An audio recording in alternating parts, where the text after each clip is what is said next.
జై శ్రీరామ్. జై Sriram. TFIDC urban నియోజకవర్గానికి 60 కోట్లు శాంక్షన్ చేయబడ్డాయి. డివిజన్కు ₹1 కోటి.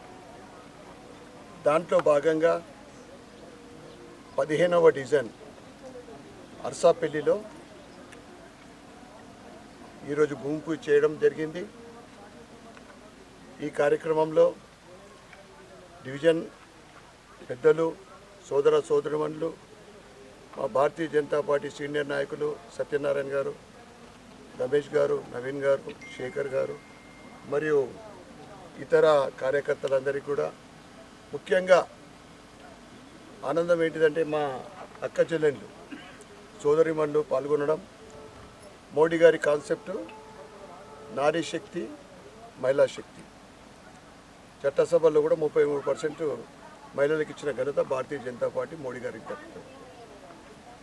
దీంట్లో ఈ ₹1 కోటి స్కీమ్లో అంటే ఈ ప్యాకేజ్లో 4 సీసీ రోడ్లు, ఒక డ్రైను, ఒకటి బీటీ రోడ్డు, 6 పనులు ఈ ప్యాకేజ్లో ఉన్నాయి. దీని తర్వాత కూడా మళ్ళీ ఒక ప్యాకేజ్, ఒక మినీ ప్యాకేజ్ ఒకటి మళ్ళీ స్టార్ట్ చేస్తాం. ఒక 2 పనులు, 3 పనులు. రాబోయే కొద్ది రోజులలో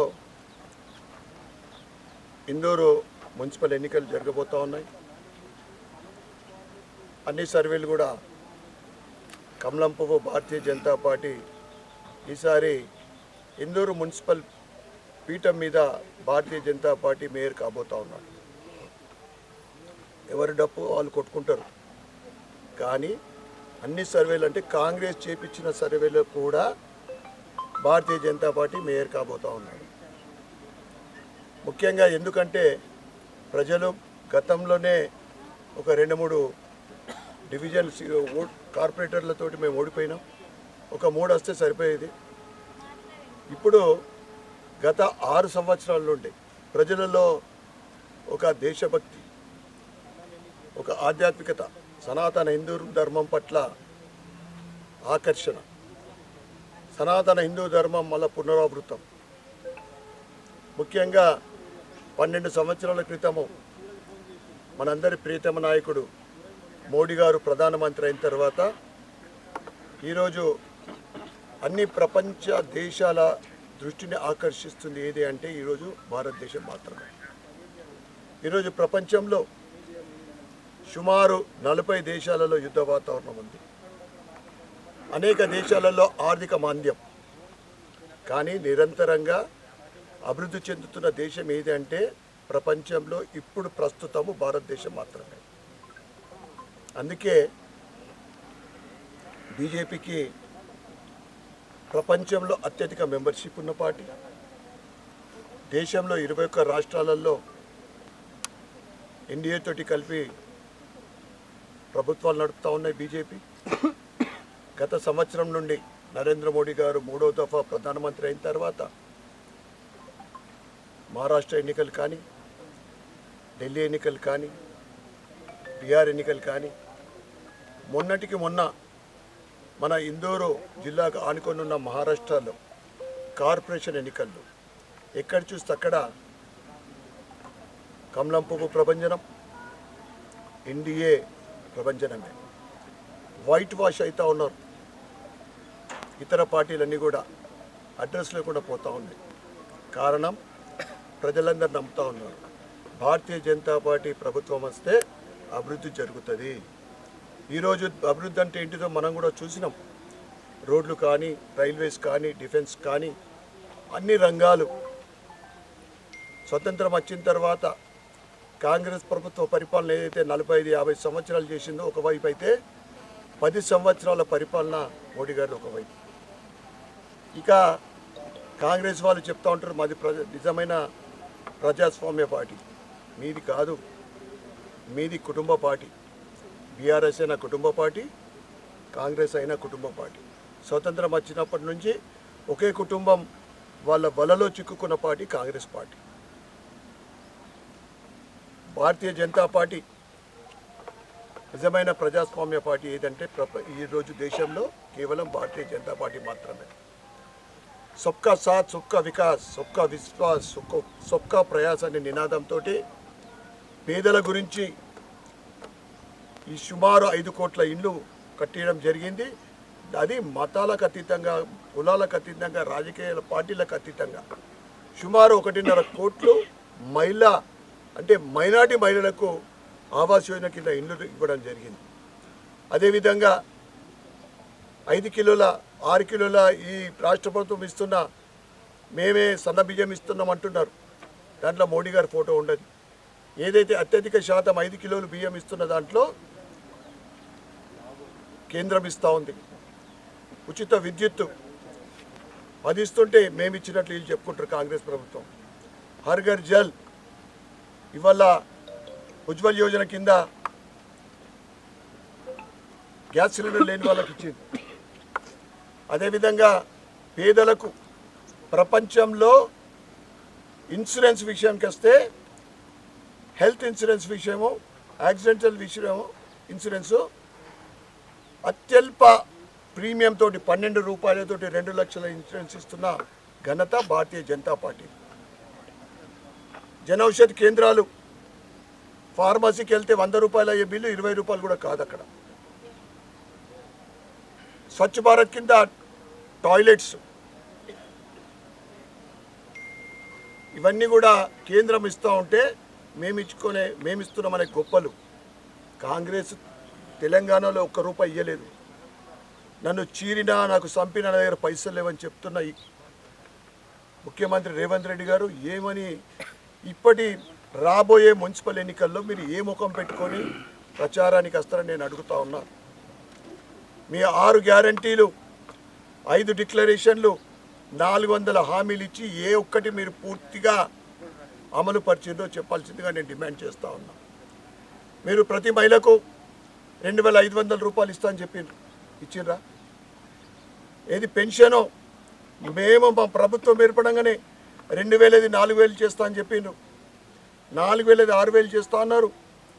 కొద్ది నెలల్లోనే 100 రోజుల లోపల కొత్త పెన్షన్లు ఇస్తా అని చెప్పిండ్రు. రాష్ట్ర వ్యాప్తంగా 25 లక్షల మా తాతలు అవ్వలు పెన్షన్ కోసం ఎదురు చూస్తూ ఉన్నారు. బీసీలకు మీరు 100 కోట్లు మేము ఖర్చు పెడతాం 5 సంవత్సరాలు అని చెప్పి ఏదైతే బడ్జెట్లో ప్రవేశపెడుతున్న అమౌంట్ని 5% కూడా బీసీల కోసం మీరు ఖర్చు పెట్టలేరు. ఎస్సీలకు ఆ కేసీఆర్ 10 లక్షల దళిత బంధు ఇస్తే మేము 12 లక్షలు అని చెప్పినాం. ఎటుపోయింది అది? ముఖ్యంగా విద్య విషయానికి వస్తే పేదలకు కానీ మధ్యతరగతి వాళ్ళకి కావాల్సింది విద్యా, వైద్యము, ఆవాసు, తర్వాత ఉపాధి. ఈ 4కే దూరం ఈ రాష్ట్రంలో కాంగ్రెస్ ప్రభుత్వం దూరం అవుతూ ఉంది. ఈరోజు దేశవ్యాప్తంగా 7500 ప్రభుత్వ పాఠశాలలో ఒక విద్యార్థి లేని పాఠశాలలు ఉన్నాయి. దాంట్లో సగం తెలంగాణలో ఉన్నాయి. సుమారు 2700-800 వరకు సార్ ఒక్క విద్యార్థి లేని స్కూళ్ళు అత్యధికంగా ఉన్నాయంటే దేశంలో తెలంగాణ. వీళ్ళు విద్య గురించి మాట్లాడతారు. ప్రభుత్వ హాస్పిటల్కి వెళ్తే అక్కడ డాక్టర్లు సరిగ్గా ఉండరు, మందులు సరిగ్గా ఉండవు, టెక్నీషియన్స్ ఉండరు, టెక్నికల్ మెషిన్స్ ఉండవు. ఇక ప్రజాపాలన చెప్పి అప్లికేషన్లు తీసుకున్నారు. ఏమన్నారు? ప్రతి ఒక్క పేదోడికి ఎన్నికల ప్రచారంలో మేము ఇందిరమ్మ ఇండ్లు ఇస్తామని చెప్పిండ్రు. మొట్టమొదటి సంవత్సరము తెడ్డు చూపెట్టిర్రు. 2వ సంవత్సరము ఒక లింక్ పెట్టి ఏం కొండి పెట్టిర్రు? జాగా ఉన్న వాళ్ళకి అని చెప్తా ఉన్నారు. మా అర్బన్ పేదలు ఎక్కడ జాగాలు దొరుకుతాయి? అర్బన్లో 3500 అని చెప్పి ఈ రోజు వరకు కూడా సగం భర్తీ కాలేదు. జాగా ఉన్న వాళ్ళు లేరు ఇక్కడ. ఇక యువకులకు, కాలేజ్ చదువుకున్న పిల్లలకు ఫీ రింబర్స్మెంట్ విషయంకి వస్తే కోట్లాది రూపాయల బకాయిలు. వాళ్ళ భవిష్యత్తులో వాళ్ళ చదువు ప్రశ్నార్థం కాబోతా ఉంది. 2 లక్షల ఉద్యోగాలని చెప్పిర్రు. ఎక్కడ 2 లక్షలు ఇచ్చారు? ఈరోజు యువత అయోమయంలో ఉంది. అక్కడక్కడ తల్లిదండ్రులకు భారమై ఉద్యోగాలు లేక చదువుకు ఆటంకమై మత్తు పదార్థాలకు బానిసై అనేక మంది ఆత్మహత్యలు కూడా చేసుకుంటూ ఉన్నారు. ఈ రకంగా మీరు ఇచ్చిన అన్ని హామీలు ఈ ఒక్కటి అమలు పరిచని కాంగ్రెస్ ప్రభుత్వము ఇప్పుడు వచ్చి ఓటు అడుగు ఏ ముఖం పెట్టుకొని మీరు ఓటు అడుగుతారు నేను అడుగుతా ఉన్నా. మైనార్టీల విషయంలో ఇప్పటి వరకు నేను చెప్పిన చూడండి, ప్రతి ఒక్కటి కూడా భారతీయ జనతా పార్టీ కేంద్రం నుంచి ఇవాళ రోడ్లు కానీ వీధిలో లైట్లు కానీ ప్రతి ఒక్కటి గ్రామాలలో వసతులు కానీ హెల్త్ విషయం కానీ ఏదైనా కానీ కేంద్ర ప్రభుత్వం నుంచి వస్తూ ఉంది. మైనార్టీ సోదరులందరికీ కూడా నేను విజ్ఞప్తి చేస్తూ ఉన్నా, ఇవన్నీ మీరు గమనించండి, అభివృద్ధికి తోడ్పడండి. ఈ పతంగులు ఈ కాంగ్రెస్ చేతు ఏం చేసింది మీకు? ప్రత్యేకంగా మన ప్యాకేజ్ ఇచ్చిందా మీకు? ఎందుకు? అభివృద్ధికి మీరు సపోర్ట్ చేయండి కదా. మైనార్టీ సోదరుమణులకు నేను ఒకటి చెప్పదలుచుకున్నా. ట్రిపుల్ తలాకు రద్దు తర్వాత మా మహిళా సోదరిమణులు ఎంతో ఆనందంగా ఉన్నారు. మైనార్టీ మహిళా సోదరిమణులు ఈ విధంగా అన్ని రంగాల అభివృద్ధితో పాటు సంక్షేమ పథకాలు సంస్కరణలు ఈ 10-12 సంవత్సరాలలో ఎప్పుడు లేని విధంగా భారతీయ జనతా పార్టీ అభివృద్ధి దిశగా ముందుకు సాగుతూ ఉంది. ఇలా ప్రపంచమంతా కూడా భారతదేశం వైపు చూస్తూ ఉంది. ముఖ్యంగా ఆర్థిక వ్యవస్థ పటిష్టత 12 సంవత్సరాల ముందు 11వ స్థానం ఉన్న ఆర్థిక వ్యవస్థ ఈరోజు ప్రపంచంలో 4వది, కొద్ది నెలల్లో 3వ స్థానం కాబోతూ ఉంది. అంటే అన్ని రంగాలుగా మైనార్టీ ముఖ్యంగా నేను చెప్తా ఉన్నా, అభివృద్ధికి మీరు సహకరించండి. ఇక్కడ కూడా Bharatiya Janata Party Indur municipal corporation mayor పీఠం గెలిస్తే ఇప్పుడు జరుగుతున్న అభివృద్ధి కనీసం 25% అభివృద్ధి ఎక్కువ జరుగుతుంది. ఇదే నిధితోటి, ఇదే రెవెన్యూతోటి, వస్తున్న రెవెన్యూతోటి. ఉదాహరణకు నేను ఒక మాట చెప్తా ఇక్కడ ఉన్న పెద్దలందరికీ. నిన్న దిశ మీటింగ్ అయింది. 86 మడిగలు మున్సిపాలిటీ ఉన్నాయి. 16 సంవత్సరాల క్రితం యాక్షన్లో ఇచ్చారు. ఎటు కదా అందరూ మున్సిపాల్కి వచ్చేది 3,000, 4,000, 5,000. కానీ అది మార్కెట్లో ఇప్పుడు 40,000 కిరా ఇస్తున్నారు అందులో ఉన్నోళ్ళు. ఎటుపోతా ఉంది ఇది? నేను కమిషనర్ గారికి అడిగిన అక్కడనే ఈ 86 మడిగలు ఎన్ని సంవత్సరాల వరకు మీకు కాంట్రాక్ట్ ఉంది, ఎప్పుడు దీని పీరియడ్ ఉందా లాంగ్ అన్న? లేదు సార్, లాస్ట్ మంత్ డిసెంబర్లో అయిపోయింది అన్నారు. మీరు అన్నీ కూడా కొత్తగా టెండరింగ్ పెట్టాలా, యాక్షన్ పెట్టాలా? అంటే కేవలము ఈ 86 మడిగలతోటే ఈ కొత్త టెండరింగ్ తర్వాత 5 నుంచి 6 లక్షల రూపాయల నెలకు ఆమ్దాని మున్సిపాలిటీ అవుతుంది. ఇట్లా అనేక మార్గాల ద్వారా రెవెన్యూ గండి కొడుతూ ఉన్నది. ఇక సుమారు 8-10 కోట్ల రెవెన్యూ వచ్చే ట్యాక్స్ ఒక ప్రముఖ హోటలు 2-3 కోట్ల మధ్య ఇయ్యాల కోర్టుకు పోయిండ్రు. 16 సంవత్సరాలు అయిందట. అంటే మున్సిపల్ వాళ్ళు తలుచుకుంటే, ప్రభుత్వం తలుచుకుంటే కాదా? వాళ్ళే వక్ర మార్గాలు చూపెడతారు. ఈ రకంగా ఉన్న రెవెన్యూ తోటి పన్నులు పర్సెంటేజ్ పెరుగుతుంది, పన్నుల అభివృద్ధి, కొత్త రెవెన్యూ కూడా వస్తుంది.